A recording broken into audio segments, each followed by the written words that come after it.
Pilkada serentak pada 9 Desember 2015 berhasil digelar di 264 daerah di tanah air dengan aman dan tertib.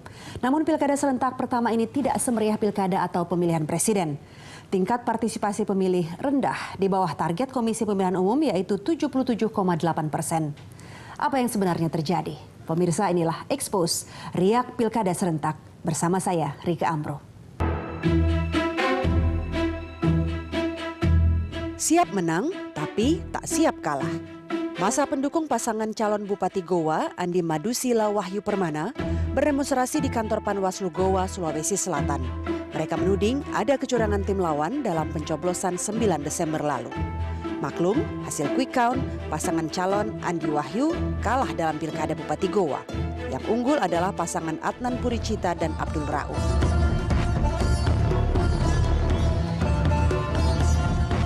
Kericuhan di depan kantor Panwaslu Goa terjadi antara massa pendukung Andi Wahyu dan polisi. Massa melempar polisi dengan batu, petasan, dan bom molotov.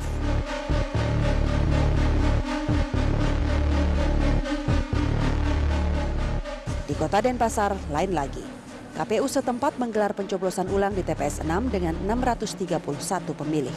Penyebabnya, 6 warga yang tidak terdaftar dalam daftar pemilih tetap ikut mencoblos. Meski diulang, duet Ida Bagus Rai Darmawijaya dan I Gusti Jaya Negara tetap tampil sebagai pemenang. Jika pada pencoblosan pertama mereka meraih 355 dari total 399 suara, pada pencoblosan ulang meraih 348 suara. Ya, jadi sesuai dengan rekomendasi dari Panwas Kecamatan Denpasar Selatan, karena ditemukan 6 orang menggunakan hak pilih dengan menggunakan C6 orang lain, maka untuk di TPS 6 Banjarnegara Kelurahan Sesetan ini kita melakukan proses pemungutan suara ulang. Pemungutan suara ulang juga terjadi di Sumatera Barat. Di TPS 5 Kampung Alai, Kecamatan Nanggalo, Panwaslu Kota Padang menemukan 3 pemilih menggunakan formulir C6 dari TPS lain. Di TPS 17 Kecamatan Koto Tangah, 9 pemilih menggunakan KTP yang tidak sesuai lokasi. 7 pemilih bahkan menggunakan KTP luar Kota Padang. TPS 05 Kampung Lapa ini, di mana kejadiannya adanya 3 orang pemilih yang membawa C6 dari TPS lain dan mencoblos di TPS 05 Kampung Lapa ini. Nah, kondisi ini sudah memenuhi persyaratan undang-undang untuk dilakukan pemungutan suara ulang. Dari pantauan KPU Pusat, pemungutan suara ulang terjadi di 62 TPS yang tersebar di 11 daerah.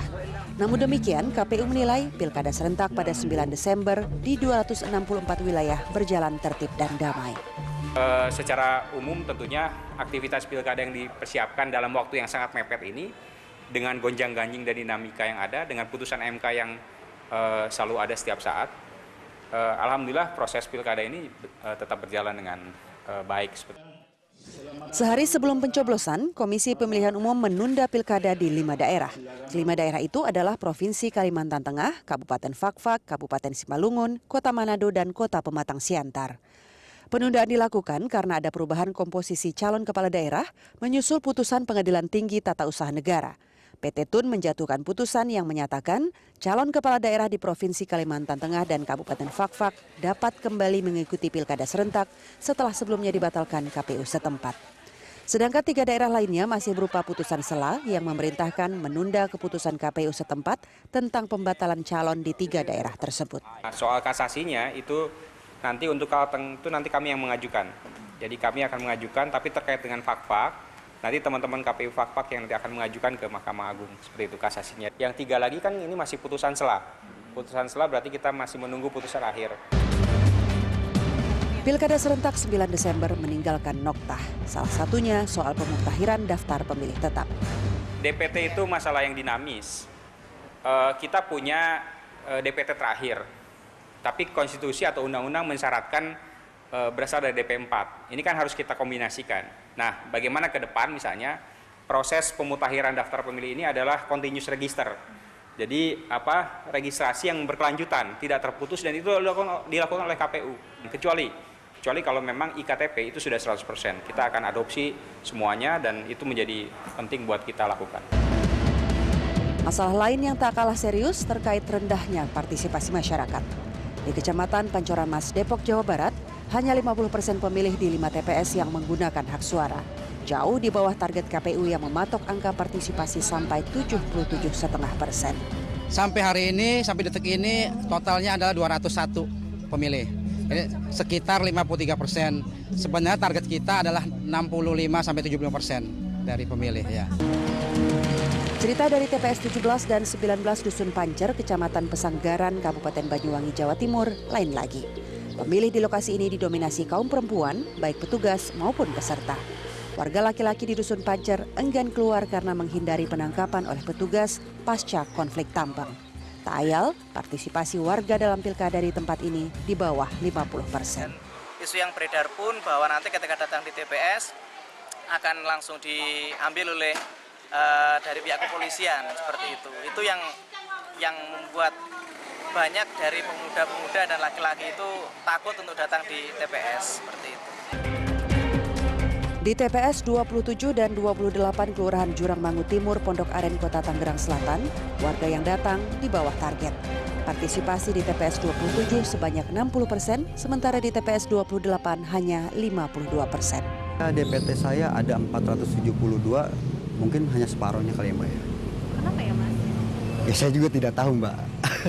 Kalau saya kan cuma panitia Mbak, penyelenggara. Ada daya tarik sendiri, entah dari segi ada makanan atau ada hiburan lain. Kalau bisa seperti itu aja untuk kedepannya. Gitu. Untuk menarik pengunjung lah. Jadi lebih ramai lah nggak sesepi ini. Gitu. Masalah daftar pemilih juga masih dijumpai di kedua TPS ini. Nining yang berKTP daerah ini justru tidak terdaftar sebagai daftar pemilih tetap. Padahal waktu Pilpres, Nining terdaftar dalam daftar pemilih tetap. Adiknya lebih apes lagi, terdaftar dalam DPT tapi tidak mendapat undangan pencoblosan. Adiknya jadinya dari Bogor nggak pulang, soalnya kan kemarin dia nggak ada undangannya, kan dia kerja di Bogor. Jadi padahal ada namanya. Ada namanya, habis setelah kemarin nggak dapat undangannya. Undangan pencoblosan juga tidak diterima sejumlah warga lain meski terdaftar dalam DPT. Masalah saya hanya itu aja, biasanya nggak pernah bermasalah sih. Cuman saat ini, kalau saya datang, saya pikir yang tempo hari dibagi itu. Taunya ada kemarin itu katanya yang dikasih 6. Jadi dia datang jam 10, tapi karena nggak dapat undangan, jadi di jam 12, diundur jam 12. Kok bisa nggak dapat undangan tuh gimana Mas? Ya saya juga nggak tahu juga ya nggak dapat undangannya karena apa. Padahal yang kemarin-kemarin saya dapat pas anak saya lahir, saya bikin kakak daerah sini. Nemuin Pak RT-nya juga suruh bikin kakak sini malah.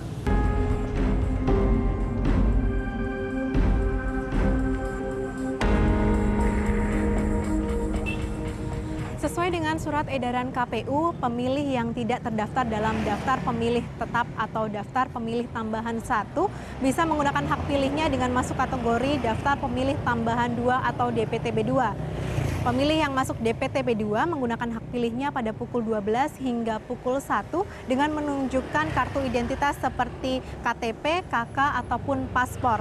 Seperti yang terjadi di TPS 27 dan 28, Kelurahan Jurangmangu Timur, Kecamatan Pondok Aren.